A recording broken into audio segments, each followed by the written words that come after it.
अस्सलाम वालेकुम। उम्मीद है सब लोग खैरियत से होंगे। इस वीडियो में आपको बताया जाएगा कि नेफ्टिक की अपॉइंटमेंट कैसे ली जा सकती है। नेफ्टिक है क्या? नेफ्टिक एक प्लेटफॉर्म है जिसके अंदर आप अपनी स्किल का टेस्ट देंगे और उस स्किल के टेस्ट को क्लियर करने के बाद आपको एक सर्टिफिकेट दिया जाएगा। उस सर्टिफिकेट के ऊपर नेक्स्ट आपका सऊदीया का कोई वर्क वीज़ा हुआ जो आपकी स्किल के हिसाब से है तब स्टैम्प किया जाएगा। तो बढ़ते हैं वीडियो की तरफ। आपने इसके अंदर रजिस्ट्रेशन करवानी है तो उसके लिए सबसे पहले आपको साइन अप करना पड़ेगा। साइन अप पे क्लिक करेंगे, नेक्स्ट पेज आपका कुछ इस तरह का खुलेगा। ठीक है, इसके अंदर आपके पासपोर्ट की सारी डिटेल्स आएंगी। ठीक है, first name, last name, passport number, country of residence, nationality, date of birth और उसके बाद मेल या फीमेल है जेंडर आपका, और पासपोर्ट की एक्सपायरी डेट। तो यहाँ आपने सबसे पहले अपने पासपोर्ट की कॉपी अपलोड करनी है। इसके अंदर वो आपको इंस्ट्रक्शंस दे रहा है कि भाई इस किस्म की पासपोर्ट की कॉपी होनी चाहिए। आजकल ई पासपोर्ट भी बन रहे हैं, कुछ पासपोर्ट पहले के बने हुए हैं, वो दोनों ही एक्सेप्टेबल हैं। ठीक है, तो जो पासपोर्ट का फर्स्ट पेज होता है जहाँ बंदे की पिक्चर होती है वो सिर्फ पेज आपने इस पर पेस्ट करना है। ये जो गुड का निशान है इसका मतलब है कि इस किस्म की बिल्कुल क्लियर पिक्चर होगी तो ये रीड करेगा। अगर थोड़ी सी भी ब्लर हुई या बार कोड स्कैन ना हो रहा हुआ तो वो रीड नहीं करेगा। तो आप इसको कंटिन्यू करेंगे, फिर वो आपको यही बता रहा है कि ये इंस्ट्रक्शन है, इसको फॉलो करें। ऊपर वो आप टैब में लिखा हुआ भी आ रहा है कि general, colour, quality, scan, cropping, upload. ठीक है, ये सारे ऑप्शन करने के बाद आप जहाँ जाएंगे आप यहाँ क्लिक करेंगे कि I have reviewed the instruction on how to upload the photo. ठीक है, उसके बाद आप कंटिन्यू करेंगे, यहाँ आप ब्राउज़ कर लेंगे। ब्राउज़ करने के बाद आप अपलोड फाइल कर लेंगे। ठीक है, जब आप अपलोड फाइल कर लेंगे तो उसके बाद नेक्स्ट पेज अपीयर होगा आपके पास। जी, पासपोर्ट अपलोड होने के बाद वो आपको ऊपर एक इंस्ट्रक्शन दे रहा है, once the account is created data can't be modified और change, please ensure accurate information is entered for all fields in the form. कि एक दफ़ा आपने जो इसके अंदर लिख दिया तो वो दोबारा एडिट नहीं हो सकता।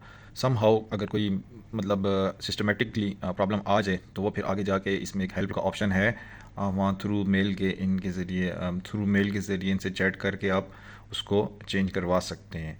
तो अभी इसमें पासपोर्ट अपलोड हो गया है।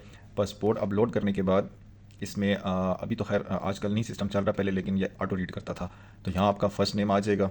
ठीक है, पासपोर्ट के ऊपर भी लिखा हुआ होता है गिवन नेम और सर नेम। ठीक है, वहाँ से आपने जो गिवन नेम है उसकी स्पेलिंग लिखनी है, जो सर नेम है उसकी स्पेलिंग लिखनी है। फिर नीचे पासपोर्ट नंबर, फिर उसके बाद कंट्री ऑफ रेजिडेंस मींस कि आप कौन से मुल्क में रहते हैं। Pakistan, Sri Lanka, India, Egypt, Bangladesh. इस वक्त 5 मुल्कों के लिए ऑपरेट हो रहा है सिस्टम। उसके बाद नेशनलिटी ऑटो आ जाएगी आपकी, जो सा भी आप कंट्री ऑफ रेजिडेंस सेलेक्ट करेंगे। डेट ऑफ बर्थ आप इसको मैनुअल भी कर सकते हैं और इस तरह आप इसको अपने कीबोर्ड से भी लिख सकते हैं। जिस तरह मैंने लिखी है 01011981। ठीक है, तो ये आ गई है। इसी तरह एक्सपायरी डेट पासपोर्ट पे लिखी है आपने, उसको भी देखना है। आप उसको वहाँ ऊपर ऑप्शन से भी सिलेक्ट कर सकते हैं और कीबोर्ड के ज़रिए भी आप लिख सकते हैं। जैसे मैं लिख रहा हूँ 31/01/2025 मैंने एंटर किया तो ये आ गई है। इसके बाद आई एम नॉट रिपोर्ट जो कैप्चा है वो आपने इसको सिलेक्ट करना है। सिलेक्ट करने के बाद कंटिन्यू कर देना है तो ये फिर नेक्स्ट पेज पे चला जाएगा। जी, पासपोर्ट अपलोड करने के बाद आपके पास कोई इस तरह की स्क्रीन अपीयर होगी। ठीक है, ABC इस तरह करके, और जो आगे हैं वो 7 डिजिट्स होते हैं, वो नुमेरिक होते हैं। तो इस हिसाब से जो नंबर है वो इसमें इस तरह से ऐड हो रहा है कि अभी जो पासपोर्ट है वो A और आगे 7 डिजिट्स। तो आप यहाँ से इसको दोबारा चेक कर सकते हैं कि आया जो पासपोर्ट नंबर मैंने इंटर किया हुआ है वो वहाँ सही लिखा हुआ है या नहीं।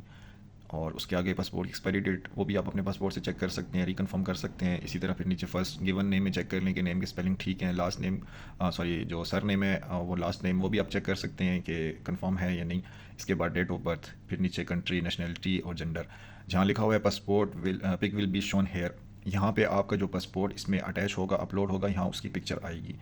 Due to security reason I can't upload the original passport, so इसलिए मैंने यहाँ पे इसको ब्लैंक छोड़ दिया है। इसके नीचे फिर चेक बॉक्स है, please verify the passport information above as it can't be modified after registration. तो आप इस चेक बॉक्स को क्लिक करेंगे और उसके बाद नेक्स्ट पेज अपीयर होगा। नेक्स्ट पेज पे आपसे फिर वो कहेगा अपलोड योर पर्सनल फोटो। ठीक है, इसके अंदर फिर आप जाएंगे, अपलोड फोटो करेंगे और वहाँ पे फिर वही चीज़ें पर इंस्ट्रक्शंस लिखी हुई हैं, आपने उसको फॉलो करना है। ठीक है, कि इसकी डायमीटर वगैरह क्या होना चाहिए, रेजोल्यूशन क्या होनी चाहिए, बैकग्राउंड क्या होना चाहिए, पिक्चर कितनी पुरानी हो और 70 to 80% जो है ना आपका फेस उसमें अवेलेबल हो, नजर आ रहा हो, विजिबल हो। ठीक है, आप इसको कंटिन्यू करेंगे। फिर नेक्स्ट में फिर वही कहेगा कि भी आपकी पिक्चर प्लेन व्हाइट और लाइट ग्रे बैकग्राउंड के साथ हो, clear high resolution black light और कलर बैलेंस ठीक हो। ठीक है, नो शेडो और क्लियर बैकग्राउंड पे। फिर उसके बाद है कि सेंटर में होना चाहिए आपका चेहरा, पिक्चर यानी बैकग्राउंड के हिसाब से पिक्चर जो है आपकी बिल्कुल दरमियान में हो और आपकी आंखें खुली होनी चाहिए, मुंह जो से बंद नहीं होना चाहिए, सॉरी मुंह बंद होना चाहिए। और उसके बाद आपने जो है ना सन ग्लासेस भी पहनी, उसके बगैर पिक्चर चाहिए। फिर आप इसको कंटिन्यू करेंगे, फिर यहाँ पे आपको कहेगा कि इसको आप अपलोड करें। फिर ये चेक बॉक्स आ गया कि भाई I have reviewed the instruction on how to upload the photo, ठीक है। फिर चेक बॉक्स को क्लिक करेंगे और उसके बाद कंटिन्यू कर देंगे। ये मैंने इसके अंदर इसको अपलोड कर दिया पिक्चर को, अब ये अपलोड फाइल होगी, ठीक है। यहाँ पे आपकी पिक्चर अपीयर होगी। उसके बाद नेशनल आईडी जो आपका CNC नंबर है विदाउट डैश, ठीक है, 123456788901, ठीक है, जो भी आपका CNC नंबर है वो आपने इसमें एंटर करना है। फिर वो नेक्स्ट पूछेगा आपकी एजुकेशन लेवल कि भाई आपकी एजुकेशन तालीम कितनी है, तो आगे फिर उस हिसाब से लिखा हुआ है, यानी कि अगर आप मिडिल हैं तो 6 to 8 ईयर्स, और अगर प्राइमरी है तो 6 to 8 ईयर्स, मिडिल है तो 10 to 12 ईयर्स। आप अपनी एजुकेशन जिस तरीके से आपने की हुई है, यानी कि अगर आप अंडर मैट्रिक हैं तो आप प्राइमरी सेलेक्ट करें, अगर आप मैट्रिक हैं तो फिर आप मिडिल सेलेक्ट करें, और अगर आपने मोर देन इंटरमीडिएट तो फिर आप सेकेंडरी कर लें, ठीक है। और फिर नीचे डिप्लोमा और मोर जो भी आपकी क्वालिफिकेशन है वो आप एक ऑप्शन सेलेक्ट कर लें, ठीक है। और सबसे ऊपर यही है कि अनलर्न, यानी कि बिल्कुल ही जो है ना, जो कभी स्कूल देखा ही नहीं है उसके लिए ऑप्शन है। चलिए मैं सेलेक्ट कर लेता हूँ। फिर वो नीचे पूछता है कि भाई आपका कितना एक्सपीरियंस है जिसके लिए आप अप्लाई कर रहे हैं, यस 3 ऑप्शन देगा, जो सभी आप सेलेक्ट करने आप कर लें। फिर नीचे नेक्स्ट में वो पूछेगा कि भाई आपका एक्सपीरियंस लेवल कितना है, लेस देन 3 ईयर्स यानी कि 3 साल से कम, 3 से 5 साल, मोर देन 5 ईयर्स यानी कि 5 साल से ज़्यादा। फिर नीचे कंफर्म पासवर्ड और ऊपर पासवर्ड, आपने दोनों जगह अपने पासवर्ड एंटर कर देने हैं। फिर इसके बाद आपने इसको चेक बॉक्स को क्लिक करना है कि I acknowledge that all the enter data is correct and is my responsibility, और फिर आपने इस कैप्चर को भी क्लिक करना है और फिर कंटिन्यू कर देना है। जी, उसके बाद कोई इस किस्म की स्क्रीन अपीयर हो जाएगी। इसमें ऊपर देख लें कि 2 चेक बॉक्स ओके हैं, यानी कि पासपोर्ट इन्फॉर्मेशन और द डिटेल। इसके बाद जो आपने इसके अंदर लॉगिन बनाना है, पहले आपने पिछले पेज में पासवर्ड उसका ऐड कर देना है। इसमें वो 2 ऑप्शन पूछ रहे हैं कि प्रेफरेबल वेरिफिकेशन मेथड, आप कौन सा ऑप्शन जो है ना अवेल करना चाहें। एक चल रहा होता है, एक नहीं चल रहा होता, तो आप दोनों अवेल कर लें तो ज़्यादा बेहतर है, क्योंकि फ़ोन नंबर के थ्रू आपके पास ऑनलाइन कोई एक्सेस नहीं होती, और ईमेल के थ्रू जो है ना वो बेस्ट है। उसकी वजह ये है कि आपको ईमेल के ऊपर रिप्लाई आ जाता है, फिर आप वहाँ से जो है ना उनके साथ चैट करके जो भी प्रॉब्लम हो या इशू आ रहा हो किसी भी हवाले से, तो वो उसको सॉल्व करवा सकते हैं। अब यहाँ आपने ईमेल एड्रेस अपना लिख देना है, और फिर नेक्स्ट में आपने जाकर अपना मोबाइल नंबर लिख देना है। फिर चेक बॉक्स कैप्चर को आपने सॉल्व करना है और नीचे कंटिन्यू कर देना है। उसके बाद फिर आपके ईमेल के ऊपर 6 डिजिट्स कोड जाएगा, वो आपने एंटर करना है। तो फिर आपको अपनी स्क्रीन के राइट साइड पे, सॉरी लेफ्ट साइड पे ऑप्शन आ जाएगा कि सक्सेसफुल रजिस्टर्ड। फिर आपको मोबाइल पे कोड भेजेगा, फिर इसी तरह वो भी ओके हो जाएगा, और फिर साथ ही जो है नेक्स्ट पेज ओपन हो जाएगा जिसमें आपने आप इसको साइन इन कर लेना है। अगर आप दोनों में से एक ऑप्शन सेलेक्ट करते हैं तो सिर्फ उसी के ऊपर कोड जाएगा, और उसको करने के बाद आपका ये कंटिन्यू हो जाएगा। अगर आप एक ऑप्शन इस्तेमाल करेंगे तो सिर्फ फोन नंबर क्लिक करना है, अगर आप दोनों ऑप्शन इस्तेमाल करना चाहते हैं तो फिर आपने दोनों को ही जो है ना फिल करना है। जी, फिर नेक्स्ट जब आप साइन इन करेंगे तो यहाँ आप ईमेल का जो ऑप्शन है, जो आपने ईमेल डाली है वो यहाँ लिखें, नीचे पासवर्ड लिखें, साइन इन कर लें। फोन नंबर है, अगर फोन नंबर के जरिए रजिस्टर करवाया है तो आप फोन नंबर लिखें, और उस पर आपको OTP कोड आएगा, वो आप इसमें लिखें और साइन कर लें। जी, जब आप इसको साइन करेंगे तो ईमेल के ऊपर कुछ इस तरह का मैसेज आता है, ठीक है। ये 6 डिजिट कोड है जो आप वहाँ एंटर करना है, उसके बाद आप इसको साइन इन कर लेंगे। साइन इन करने के बाद कुछ इस तरह की स्क्रीन अपीयर होती है, जहाँ बुक एन अपॉइंटमेंट लिखा है। इसके ऊपर टॉप पे जो आपने अपना पासपोर्ट के ऊपर से जो नाम लिखा था वो आपका पूरा नेम लिखा हुआ आ रहा होगा। आप वहाँ से भी चेक कर सकते हैं कि यार इसमें गलती तो नहीं है, क्योंकि एक दफ़ा आपने पेमेंट कर दी तो नॉन रिफंड है, वो पेमेंट वापस नहीं होती। $50 की फीस है, और आजकल ऑप्शन दे रहे हैं कि आप कि you can change the test date but only up to 48 hours before the test, if you miss the appointment you won't get a refund, कि भाई 2 दिन पहले आप इसको डेट को चेंज कर सकते हैं, कि आगे कर सकते हैं विदाउट एनी चार्जेस। यहाँ पे आपने बुक अपॉइंटमेंट को क्लिक करना है।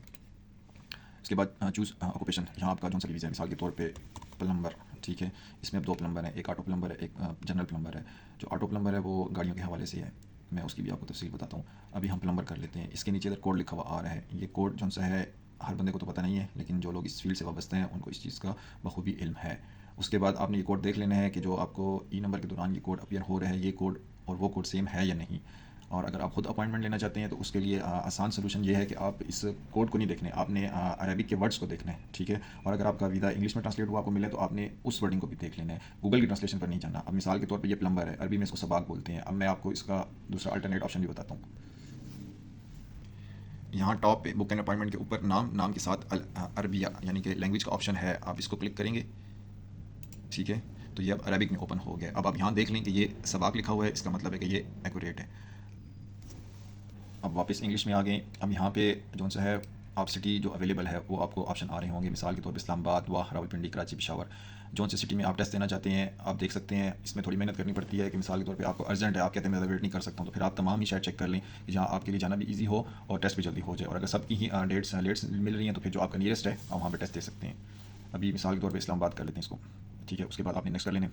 फिर ये पूछेगा आपने किस लैंग्वेज में टेस्ट देना है, इंग्लिश, अरबिक, बंगाली, क्योंकि ये 5 मुल्कों के लिए तो इस वजह से इसमें ऑप्शन देते हैं। और बहरहाल आप इंग्लिश या उर्दू दोनों में से एक लैंग्वेज सेलेक्ट कर लें, मैं उर्दू कर लेता हूँ, ठीक है। उसके बाद फिर आप इसको नेक्स्ट कर देंगे। नेक्स्ट करने के बाद फिर कोई इस तरह कैलेंडर आपके पास अपीयर हो जाएगा। ये जो ग्रीन डॉट है इसका मतलब है कि इस डेट में अपॉइंटमेंट अवेलेबल है। अभी साढ़े 26 तारीख की कर लेते हैं, ठीक है। 26 को सेलेक्ट किया तो नीचे बता रहे कि भी एक सेलेक्ट हो गई है, और जो है सेशन वो आपका ये आ रहा है, सुबह 10:30 बजे टाइमिंग है, 12:30 बजे तक टेस्ट है। तो आप इसमें एक सेशन सेलेक्ट कर लें, फिर आप इसको जाएंगे नेक्स्ट पे क्लिक कर देंगे। नेक्स्ट पे क्लिक करने के बाद कुछ इस तरह की स्क्रीन अपीयर हो जाती है, ठीक है, कि भैया आपका टेस्ट हो रहा है सबाक प्लम्बर का। या आगे इसका ऑक्यूपेशन कोड लिखा हुआ है, फिर आगे इसके अमाउंट लिखा है $50, और उसके बाद नीचे सिटी लिखा हुआ है। अब इसमें से कोई आपको समझ आ रही है कि यार मुझसे गलती हो गई, मेरा ये पेशा नहीं है या ये कोड नहीं है, तो आप यहाँ से इसको बैक कर सकते हैं। अभी आपको 20 मिनट का टाइम दे रहा है, 20 मिनट के अंदर अपनी सीट कंफर्म कर लें। उसके बाद आप जाएंगे, 2 चेक बॉक्स हैं कि भाई ओके जो भी इसमें लिखा हुआ है वो पढ़ लें और कंफर्म, ठीक है। और नेक्स्ट जो ऑप्शन आपको देगा वो आपकी जो ऑनलाइन पेमेंट हवाले से बैंक कार्ड है उसकी डिटेल मांगेगा। इसमें आप जाएंगे, जाके आपने इसको फीस पे करनी है। फीस पे करने के बाद ऊपर 2 पॉपअप मैसेज आ जाएंगे, इन केस अनसक्सेसफुल और इन केस सक्सेसफुल। तो जैसे भी वो मैसेज आते हैं आप उसको फॉलो कर लें, और फिर वो आपको एक और स्क्रीन जनरेट हो जाएगी, इसमें लिखा होगा कि ये अपॉइंटमेंट आपकी कंफर्म हो गई है। आप इसमें अपना टिकट डाउनलोड कर लें। टिकट मीन्स की अपॉइंटमेंट पेपर, उसका प्रिंट आउट ले लें। प्रिंट आउट लेने के बाद कैंडिडेट या जो भी है मामला खुद आप जा रहे हैं सेंटर में चले जाएं, उसके ऊपर इंस्ट्रक्शन लिखी होती है, उसको भी फॉलो कर लें। पासपोर्ट आईडी कार्ड ओरिजिनल चाहिए होता है। और सेकंडली आपका जब टेस्ट हो जाता है तो उसके बाद आप इसी अपनी आईडी को लॉगिन करेंगे तो यहाँ से भी सर्टिफिकेट डाउनलोड कर सकते हैं। और इन केस पास अगर फेल होते हैं तो फिर सिर्फ ईमेल पे मैसेज आता है कि भाई आपका ये मामला क्लियर नहीं हुआ, फेल हो गए हैं। अगर पास हो गए तो आपको अपनी ईमेल के ऊपर भी सर्टिफिकेट आ सकता है, वो आप डाउनलोड करके तो फिर जो भी आपके मुतल्लिका मामला हैं जिनके। ठीक है, उम्मीद है आपको वीडियो पसंद आई होगी। जज़ाकल्लाह।